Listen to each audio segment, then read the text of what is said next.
uma palestra que, na verdade, é um curso, né, que ele ministrou, e nesse curso ele abordava bastante as diferentes visões, né, sobre qual a razão da prosperidade ou do fracasso das nações, né, dos países ao redor do mundo. E esse tema eu acho que é sempre muito interessante, suscita um debate bacana, tem visões bem distintas, e acho que vai enriquecer muito em termos de conteúdo para todos nós aqui que fazemos parte do IFL, que estamos aqui na formação, focando na parte de empreendedorismo, liberalismo e liderança, né? Então, acho que esse tema é um tema muito pertinente. Então, queria dar as boas-vindas ao professor Lucas, agradecer gentilmente, né, por ele ter topado o nosso convite aqui nessa sexta-feira de noite. Então, e agradeço a você, todos vocês que estão participando assim aqui. Isso aqui é um horário fora do nosso padrão, que geralmente é segunda, mas o professor tem agenda bem corrida. Então, Lucas, por gentileza, né, se complemente aí a sua apresentação e a palavra é sua, fique à vontade. Conseguem me ouvir bem? Sim. Tá bom. Eu sempre pergunto isso porque eu deixo desligado o microfone. Obrigado, Gabriel, pelo convite e IFL, pela gentileza de acomodar o horário. Normalmente, sexta-feira de noite, eu não tenho nada para fazer, porque eu sou pai e estudante. Então, o que eu ia complementar é que eu já atuei no Centro de Liberdade Econômica de São Paulo, na Universidade Mackenzie, onde nós estudamos parte das perguntas que nós fazíamos, né? Era sobre a origem da riqueza das nações, no longo prazo, especialmente, e com a missão de tentar trazer ideias para transformar o Brasil, o que é uma ambição.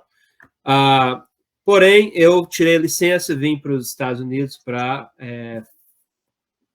ir atrás de um campo de pesquisa que não existe no Brasil, que é o estudo da Mesopotâmia Antiga, com foco na economia e nas instituições. Então, eu quero falar um pouco sobre instituições, sobre Mesopotâmia e sobre empreendedorismo com vocês, lembrando do foco do IFL na sua comunidade, né, que é um foco de empreendedorismo e inovação. Eu acho que isso é parte da resposta sobre a riqueza das nações. E vou trazer aqui alguns argumentos históricos e eu quero que vocês perguntem, fiquem à vontade, vou deixar meu e-mail. Se quiserem entrar em contato também, fiquem à vontade. Né? Em termos de fuso horário, a diferença não é tão grande, então é possível fazer essa chamada nesse horário. Eu vou tentar compartilhar a tela e peço que me avisem se estiver dando alguma coisa errada. Só uma pergunta, professor, antes da gente iniciar. Se caso alguém queira fazer alguma pergunta, você prefere que deixe para o final, para fazer tipo perguntas e respostas ao final? O que é que o senhor prefere? Eu não sei, na experiência de vocês, o que funciona melhor no debate online? Eu acho que ao final é melhor, porque se o pessoal ficar interrompendo ao longo da apresentação, acho que quebra um pouco a sua linha de raciocínio. Pode quebrar um pouco. Tá bom, mas aí eu tento não fazer uma apresentação muito comprida para não desanimar vocês.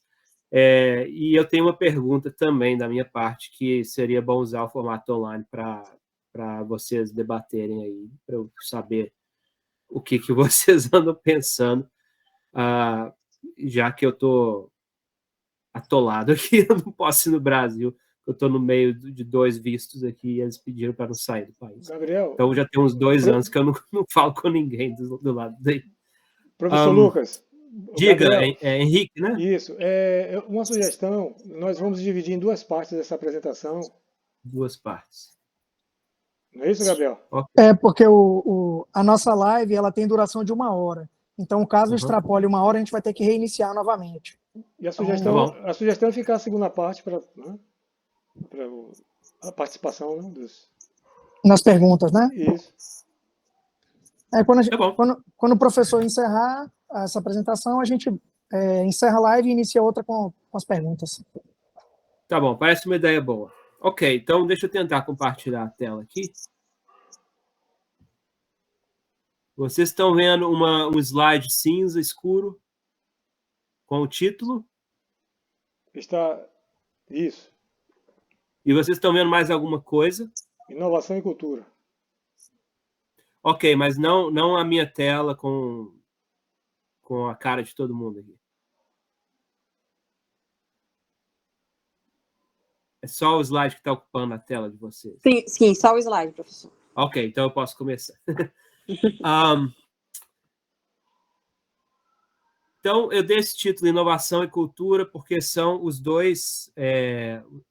duas pernas, por assim dizer, de uma abordagem mais recente, mais sintética da resposta ao que leva à riqueza das nações no longo prazo. Então, eu quero discutir com vocês um pouco, de uma forma menos sistemática, por isso eu chamei o subtítulo de Comentários sobre Prosperidade, usando a história global como um pano de fundo.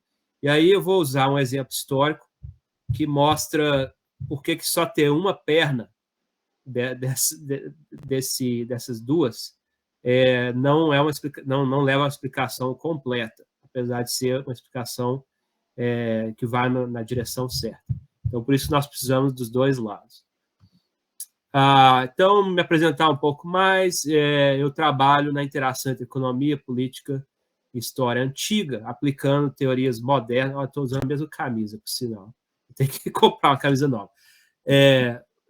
Trabalhando com artefatos, com textos, principalmente da Mesopotâmia Antiga, vários períodos, mas eu tenho um período de especialização e um local de especialização. Isso é menos importante saber, mas é mais importante, talvez, para poder pensar que essas perguntas elas são feitas em várias etapas da história humana, né? E as comunidades diferentes que são representadas na história humana tentaram responder de várias formas a essa pergunta de como gerar recursos, como distribuir recursos e como sobreviver, na verdade, né? Aí está o meu e-mail, quem quiser, fica à vontade, pode entrar em contato, né? Eu espero ver que chegou o e-mail para poder responder com eficiência. E eu também gosto de pizza, né? É um hobby meu, e então eu trato de economia política, história antiga, e se vocês quiserem mandar um e-mail para falar de pizza feita em casa, pode ficar à vontade também. Pano de fundo, então. Eu quero falar com vocês sobre o que desperta essa pergunta, o que causa a riqueza do ponto de vista do longo prazo. E acho que a surpresa não é que não é que nós façamos essa pergunta desse jeito, né? Porque a situação normal ao longo de maior parte da história humana não é de afluência, né? Mas é o contrário, é situação de carestia, de má qualidade de vida, baixos padrões, muitas restrições à vida humana em geral. Então, realmente é uma questão que acontece, que emerge aí em várias disciplinas, né? Claro que a economia está no centro dessa pergunta, mas outras disciplinas fazem essa pergunta também, desde sociologia, até a própria história econômica, que fica no meio do caminho entre as duas coisas. Muitas vezes o direito, né? Quando eles falam de direito econômico, é uma pergunta que aparece no pano de fundo também. E para mostrar um pouco dessa realidade, que eu acabei de falar que o normal na história humana é a miséria, não é a riqueza, né? Aqui tem um gráfico que é gerado com dados do Banco Mundial e de historiadores econômicos, até onde dá para calcular e fazer projeções para trás, na parte da história que tem menos dados. O produto interno bruto do mundo foi relativamente baixo até por volta aí da Revolução Industrial. Então, isso que o formato mostra aí. Embaixo você tem a linha do tempo e no eixo vertical você tem em trilhões de dólares ajustados para 2015, eu acho, 2017, não, 2011, né? Então colocou 2011. Qual que foi o produto interno que dá para ser projetado da humanidade. E há, então, uma decolagem da prosperidade econômica, porque o produto interno bruto é uma forma de medir não a prosperidade em geral, ou felicidade das pessoas, coisa assim, mas é uma medida, uma proxy para riqueza econômica. É claro que uma nação pode ser rica economicamente, miserável espiritualmente, culturalmente, né, com altos índices de suicídios, pensei em alguns países nórdicos, por aí vai. Mas o nosso assunto é mais restrito, eu vou abrir de novo, notem, mas por enquanto é mais restrito ao fator material, né? Então, o fato aí é que, e é um pressuposto nosso pano de fundo, que a economia ficou estagnada na maior parte da história. Ou, para colocar de um outro jeito, as pessoas, a população mundial, foi miserável na maior parte da história. Então, de fato, a pergunta emerge sobre quais são as causas ou os mecanismos que levam a uma prosperidade maior do ponto de vista material. E algumas explicações ao longo da história mais recente das disciplinas envolvidas com isso, principalmente economia política, foram diversas e foram evoluindo também em dialética, né, uma se opondo à outra. Então, uma explicação muito comum, inclusive ela consta nos nossos livros de segundo grau, é que a exploração colonial e um acúmulo de capital que foi gerado pela produção a mais, além do necessário, né, isso levou à possibilidade de algumas nações crescerem, muitas vezes às custas de uma exploração, tanto das classes mais baixas, da classe proletária, como de colônias fora, né, da Europa, fora do Velho Mundo. Então, aquele momento de expansão colonial, é por isso que eu coloquei essa escultura que pode ser encontrada em Portugal, né, que mostra os descobridores carregando um barco, que é simbólico da expansão colonial. Então, esse momento histórico da expansão colonial desempenha um papel importante na justificação, na corroboração, por assim dizer, histórica desse argumento aí de que a exploração teria levado à riqueza de algumas nações em detrimento de outras, né? Então, essa é uma explicação que é muito comum. Nós vimos, provavelmente todos nós, na infância, né, ao sermos ensinados história ou geografia lá na escola.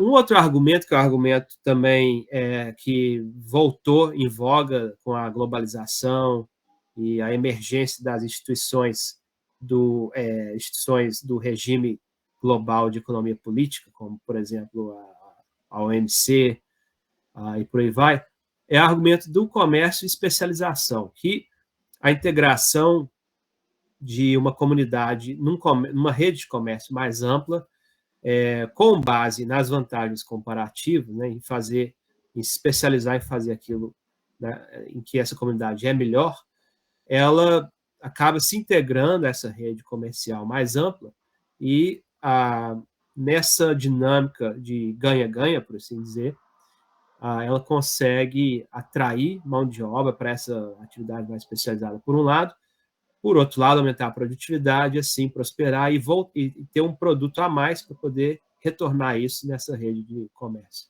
Então, esse é um argumento bastante influenciado pela visão de Adam Smith sobre a sociedade comercial, mas que também foi capturado aí por algumas outras abordagens mais modernas do pensamento econômico.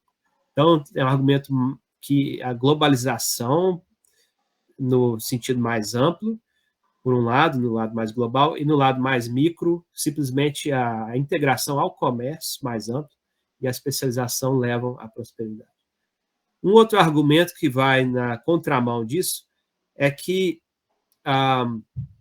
importar demais é ruim para uma comunidade. Então, o que ela tem que fazer é substituir esses bens importados e fazer ela mesma esses bens por meio de uma intervenção pesada do governo, né, dessa comunidade, ditando de cima para baixo o que vai ser produzido e dando subsídios, tentando manipular assim, de cima para baixo alguns setores da economia para que eles sejam favorecidos em detrimento de outros setores, meio que o Estado sendo assim um motor, né, um volante mesmo da economia, onde um comitê de planejamento comercial do comércio, né, vai dizer o que pode importar, o que não pode, quais as tarifas, as restrições, e assim tentar proteger um pouco a chamada indústria nascente nacional, ou seja, dar um privilégio de monopólio para essa indústria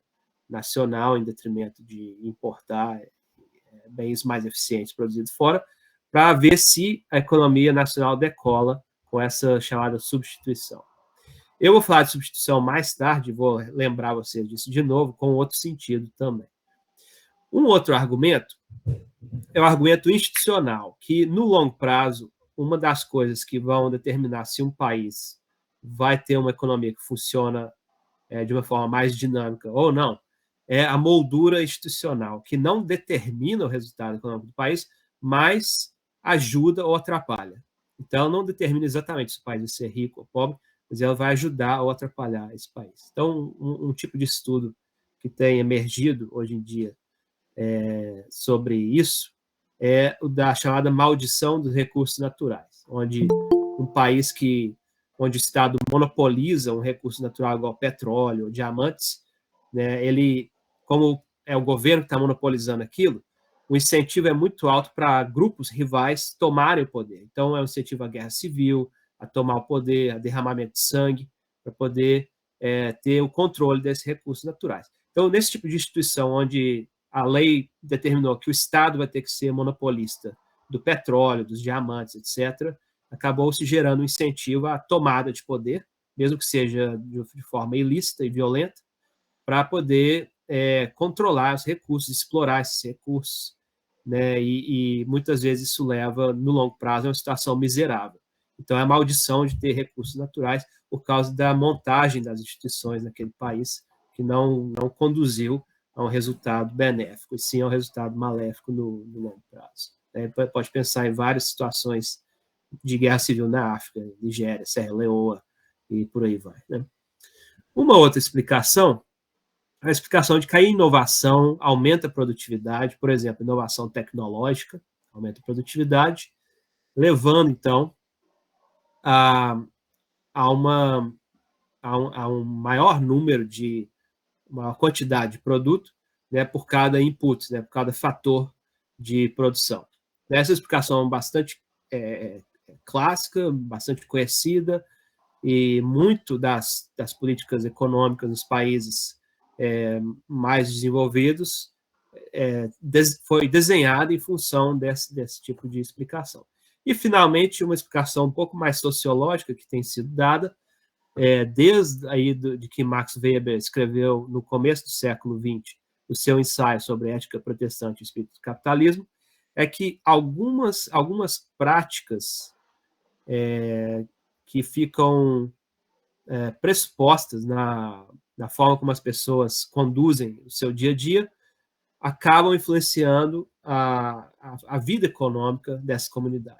Então, ele olhou no começo do século XVIII, ele percebeu que é uma situação herdada, foi da chamada ética protestante, do trabalho duro, da vida cristã, não no mosteiro, como era o caso, né, na época em que o catolicismo predominava. Você queria ser um bom servo de Deus, da igreja, você ia ser um monge ou uma freira, né?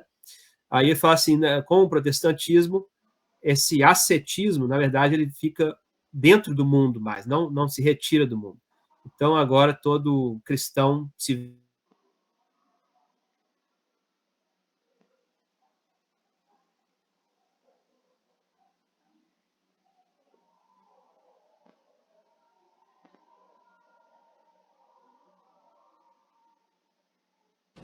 Deu uma travada aí, hein? Foi. acho que foi lá. Acredito que foi lá na conexão dele. Aqui também travou. Mas aqui, o professor Lucas está. Acho que a conexão com o professor Lucas caiu. É a internet do primeiro mundo. Foi a conexão Você tá dele. mudo, Gabriel. Vou mandar uma mensagem para ele aqui, só um Foi. minutinho. Aí, Pronto, o professor voltou. pronto. O senhor está no mudo, professor.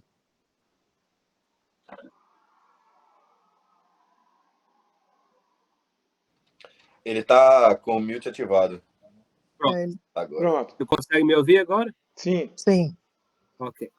Acho que caiu alguma... parece que a internet não está super... Deixa eu desligar uma coisa aqui.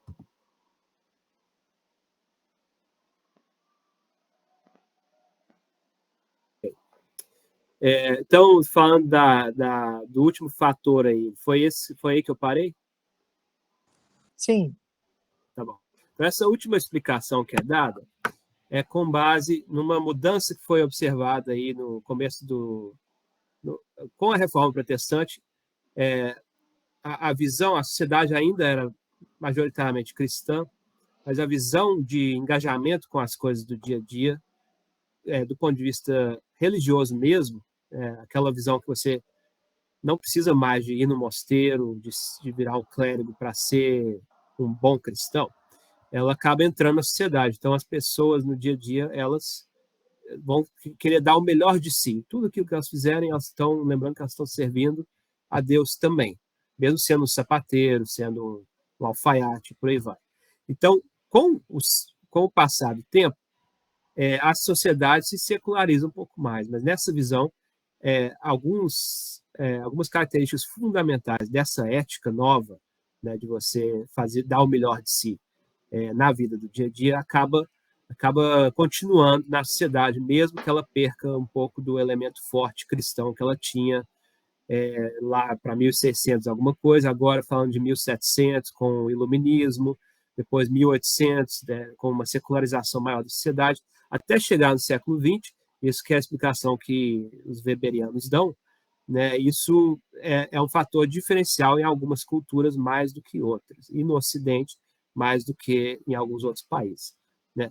Então, dá para ver que algumas dessas explicações elas se contradizem, algumas vão para um lado, outras vão para o lado oposto. Então, pelo menos uma está errada, né? Senão as duas. Algumas dessas explicações também parecem que são incompletas ou reducionistas, né? Que reduzem toda a chave dessa pergunta a um elemento só, ao invés de ser uma coisa mais complexa. Continuando aqui, eu vou apontar alguns problemas em algumas dessas explicações tradicionais que são dadas. Então, o primeiro problema é do acúmulo de capital.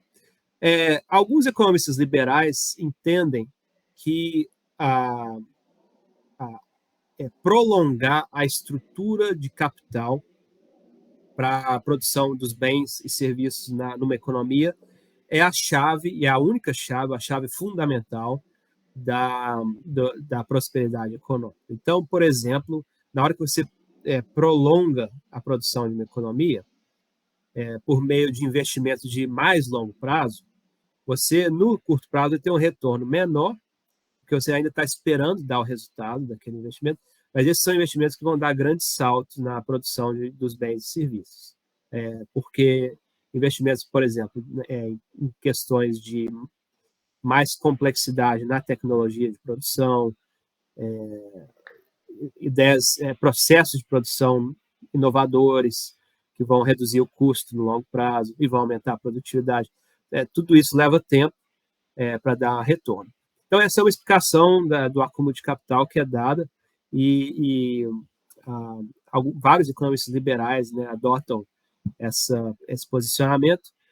Eu não conheço nenhum que vai dizer que isso, na prática, é a única coisa que pode ser feita para o crescimento econômico de longo prazo, porém, fica implícito na obra de vários autores aí esse posicionamento que uma das grandes contribuições contemporâneas para a teoria do crescimento chamou de fundamentalismo do capital, que é a obra de Deirdre McCloskey, onde isso é um pejorativo que é dado a uma das visões mais tradicionais sobre o crescimento econômico. Não que isso seja ruim, não que poupança e esperar a gratificação dessa poupança e do investimento de longo prazo seja ruim em si, mas isso é parte de um complexo maior de fatores. Então, aí fica essa crítica, que é uma explicação reducionista. A segunda tipo de problema que nós podemos achar é aquela visão que também é mais contemporânea, você vê, por exemplo, Piketty falando disso, que é a visão de que a riqueza existe em alguns bolsões da sociedade, seja domesticamente falando, seja na comparação entre países, por causa da exploração. Então, seria um jogo de soma zero. Para que um país ou uma comunidade fique rica, ou uma classe social, a outra tem que ser explorada e ficar pobre ou ficar na miséria permanentemente. Né? Então, há estatísticas que são, às vezes, manipuladas, às vezes são apresentadas de uma forma que apoia esse tipo de argumentação, e Piketty tem bastante dados no seu livro, e aí uma das críticas que acontece é do ponto de vista metodológico, se essas informações são tratadas com responsabilidade, e existem estudos que trazem um contraponto a isso, e uma explicação um pouco mais filosófica, né, uma crítica um pouco mais filosófica, do ponto de vista do fato que a população mundial, em geral, mesmo as camadas mais pobres, aliás, principalmente as camadas mais pobres, tem uma qualidade de vida muito melhor do que 100 anos atrás e certamente do que 300 anos atrás. Então, do ponto de vista, mesmo que seja material, da saúde, da mortalidade, da sobrevivência após os primeiros anos de vida, da longevidade, crescimento demográfico e por aí vai, isso acaba ficando claro, principalmente para as camadas mais pobres da sociedade. Então, não quer dizer que elas estão perdendo para que o resto da sociedade ganhe, necessariamente. Né? E nós sabemos muito bem que aquela visão da política industrial, que é aquela visão de que o Estado vai planejar centralmente qual setor da indústria vai ser protegido, qual que não vai ser, qual que pode ter mais exportações, qual que não pode, que isso acaba dando um pouco errado, né? Pelo menos não dá certo em todos os casos. Então, um dos argumentos é olhar o caso da Coreia, o caso da Alemanha no começo lá do século XX, quando ela se industrializou, ou o caso da Coreia mesmo, o caso do Japão, e falar, olha, como que o Estado interviu e eles acabaram se industrializando e virando potências mundiais, né? Mas o Brasil também tentou essas políticas por décadas, né? Houve o chamado socialismo de direita, né? Que é uma nomenclatura que eu tenho adotado para explicar a economia do regime militar, que foi um planejamento central, principalmente da industrialização do país, que deu completamente errado, né? Deixou a economia sujeita a uma série de distorções, gerando bolhas em alguns setores que claramente o mercado não queria, e claramente não era a vocação do Brasil buscar, né? E no final das contas acabou que houve um atraso do Brasil em relação à integração à economia global, até que ela finalmente se liberalizou um pouco mais no começo dos anos 90, e principalmente queimando a língua aqui, com final do Fernando Henrique Cardoso, ali, começo do primeiro regime Lula no Brasil. Acho que regime é um termo bom para o que tem acontecido. Continuando aqui.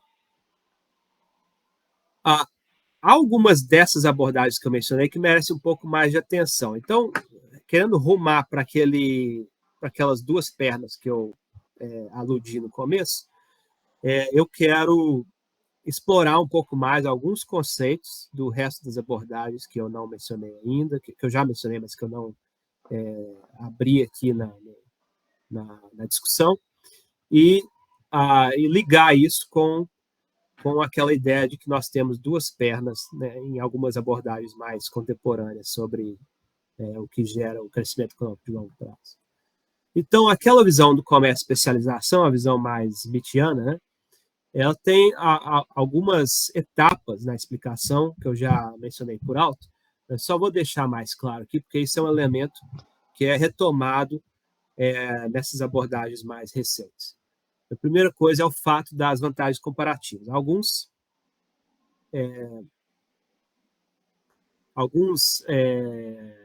setores da economia, alguns mercados são mais vantajosos de serem explorados, dependendo da situação, do que outros.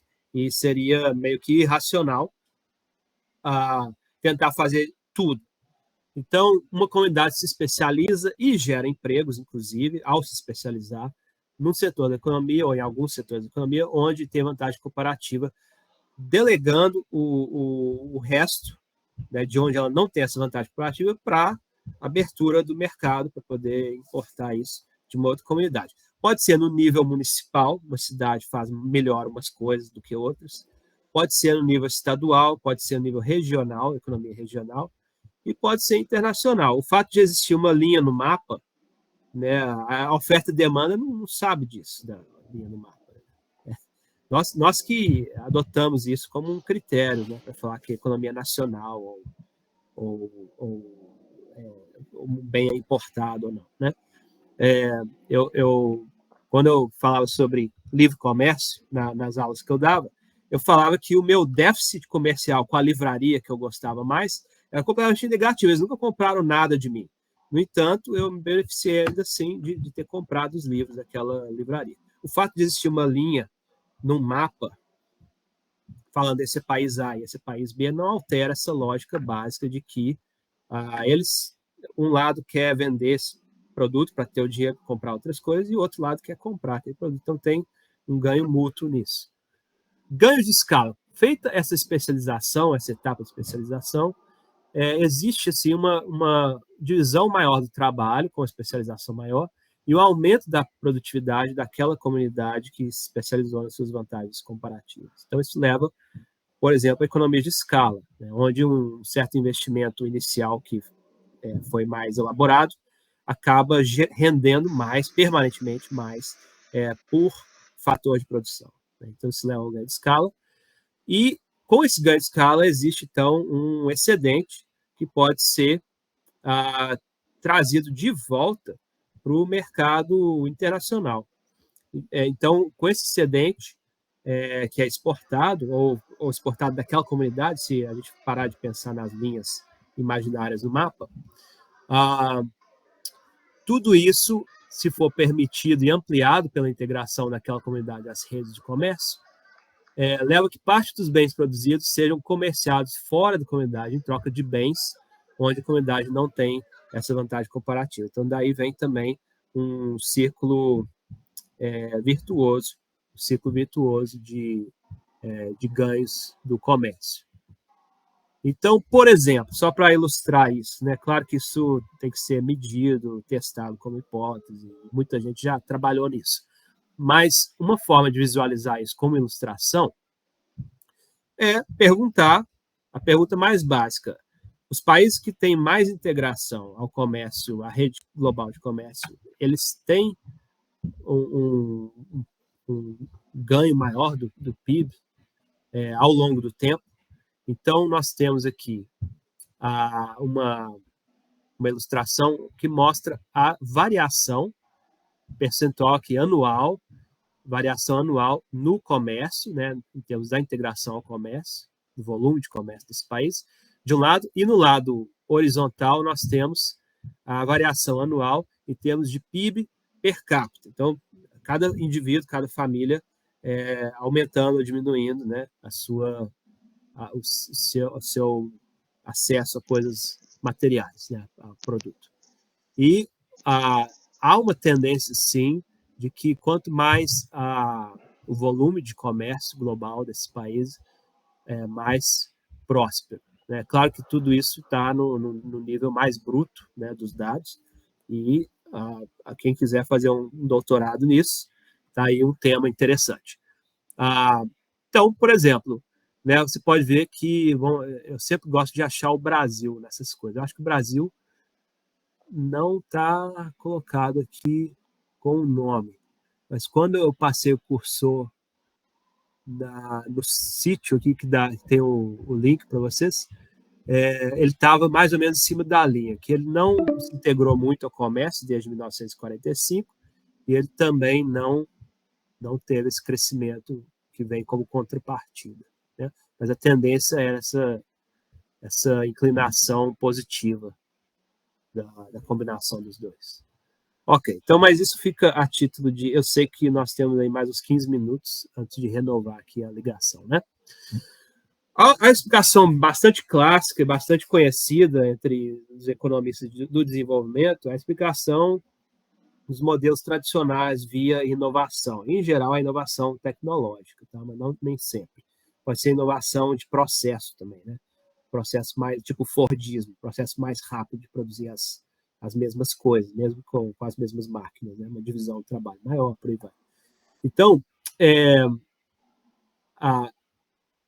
nesse modelo, existe um fator que multiplica todos os outros, né? Então, aqui você tem mão de obra, capital físico, as máquinas, por exemplo, capital humano, o nível de capacidade de fazer as coisas, né? De executar as tarefas, recursos naturais, que um país vem dotado deles ou não, mas o que multiplica isso tudo seria tecnologia.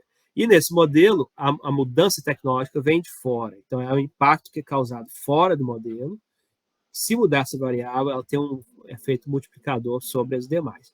E por isso, o Banco Mundial, essas instituições, o FMI, sempre recomendaram um investimento pesado em educação, porque é uma forma que a gente não sabe explicar direito de onde que vem as ideias brilhantes que vão causar uma disrupção na tecnologia, mas a educação está correlacionada com isso, né? O contato das pessoas com livros, com pesquisa, com comunidade que produz conhecimento, acaba levando indiretamente, porém, acaba levando sim a uma mudança tecnológica que vem de fora do modelo e que assim tem um impacto dentro do modelo em todos os demais fatores.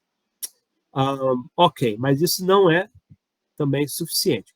Então, uma das coisas que acabou sendo uma revolução no pensamento sobre o desenvolvimento é o fator institucional. E vocês devem conhecer o livro Por que as Nações Fracassam, do Admolo e Robinson, que é um livro que populariza um pouco dessas ideias, mas tem pesquisa de peso por trás. Ou o livro Espetáculo do Conhecimento, do William Easterly, que vai na mesma linha. O Easterly foi um economista do Banco Mundial. Mas a grande mente por trás da promoção dessas ideias na economia foi o Prêmio Nobel de Economia Douglas North, que era historiador econômico, e ele mostra que a mudança nas instituições como regras do jogo econômico, político, social, ela acaba abrindo a porta para certas dinâmicas da economia e fechando a porta para outras. Então, sem muito juízo de valor, só uma observação que ele faz. É claro que, do ponto de vista de se a gente quer aumentar a prosperidade material de uma nação, nós queremos um certo formato de instituições e não outro formato. Nós queremos, por exemplo, que a escravidão seja ilegal, que a fraude seja combatida, que haja leis contra fraude, por exemplo, que haja direitos de propriedade bem definidos e por aí vai.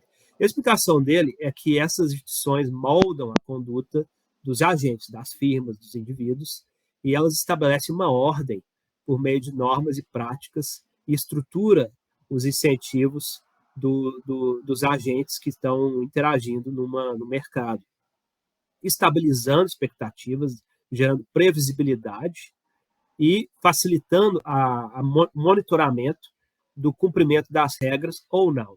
Então, por exemplo, é um pesadelo abrir negócio no Brasil, eu imagino, porque é tudo imprevisível.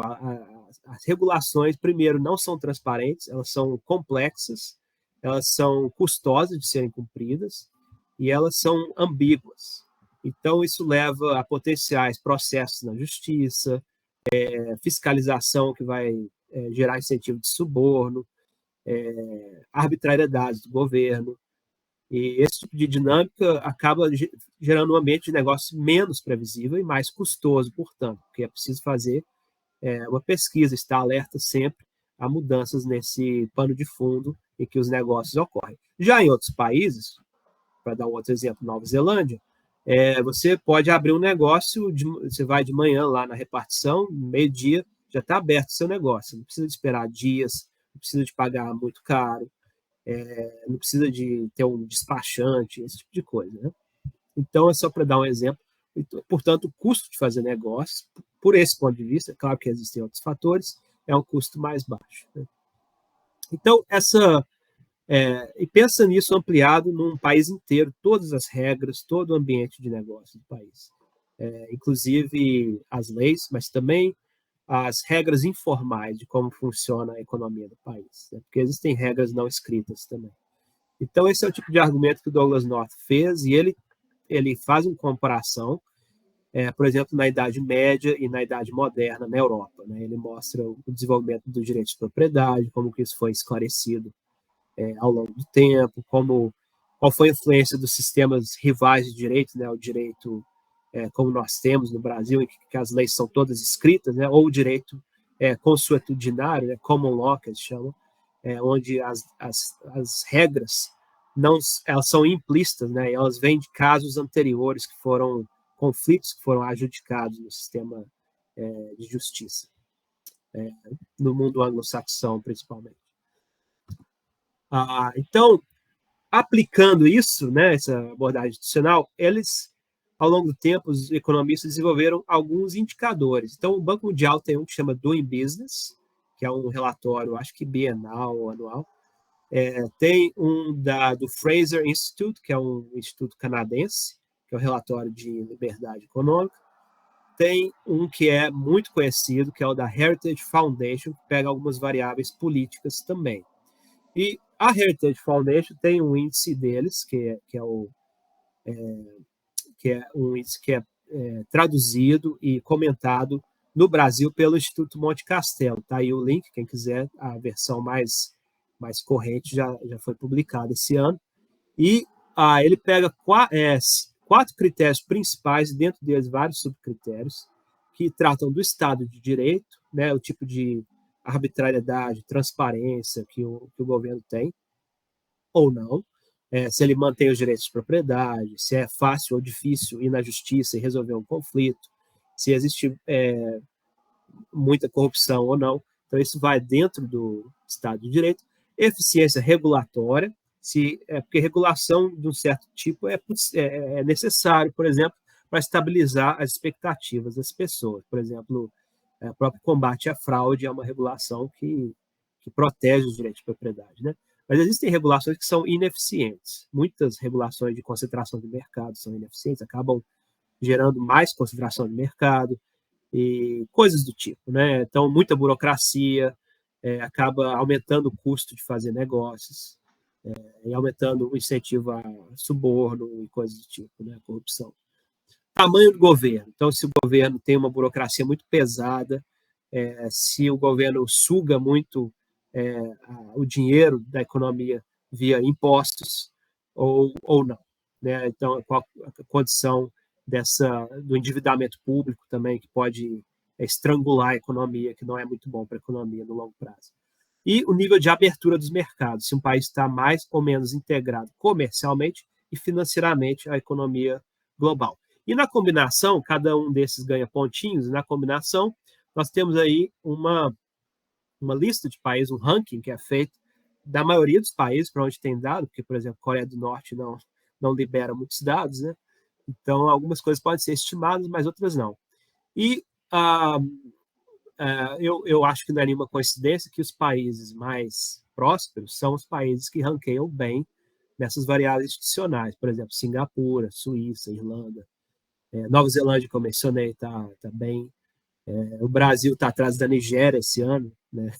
Então, e nós temos aí vários países nórdicos, onde a liberdade de empreender é muito alta. É claro que existem outros critérios em que esses países não vão tão bem assim, Por exemplo, Singapura, a liberdade de expressão é bastante restrita, né? Eu diria que no Brasil também é bastante restrita. Mesmo nos Estados Unidos, existem várias leis que controlam aí como você vai usar ideias, usar as palavras e assim por diante.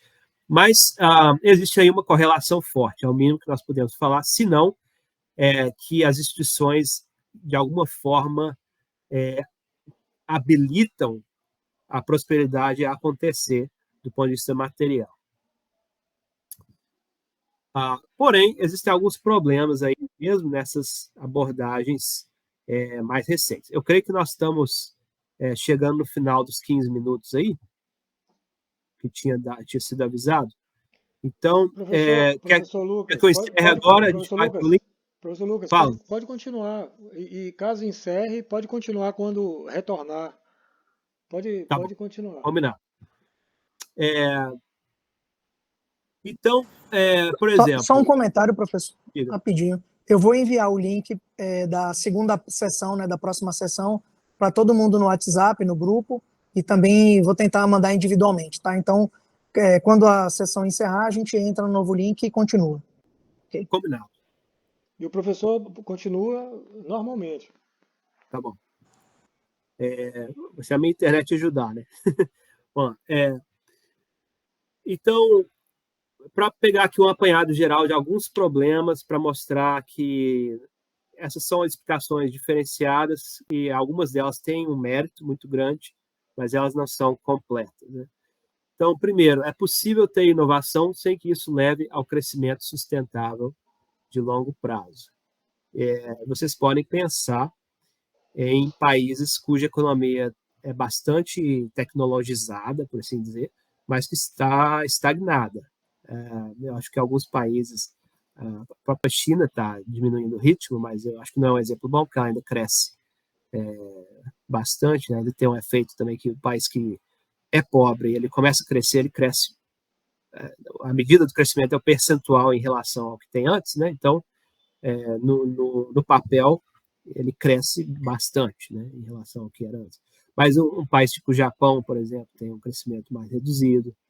Então, nós podemos pensar que a inovação em si, sozinha, mesmo países avançados, elas não continuam crescendo permanentemente, né? Mas ela pode explicar momentos pontuais de decolagem de várias economias. É possível ter especialização em comércio e, ao mesmo tempo, estagnação. Então, nós podemos pensar de novo em países que estão hoje no mundo globalizado, praticamente todos os países aí que são mais avançados, eles estão integrados à economia global, porém, nem todos eles estão crescendo de ano em ano tão rápido, né? Às vezes estão estagnados também. É possível ter instituições fortes e estagnação ao mesmo tempo. Isso é verdade pelos mesmos motivos, né? Nós temos exemplos de países onde existem direitos de propriedade bem definidos, transparência, combate à corrupção, e mesmo assim esses países não estão sempre crescendo.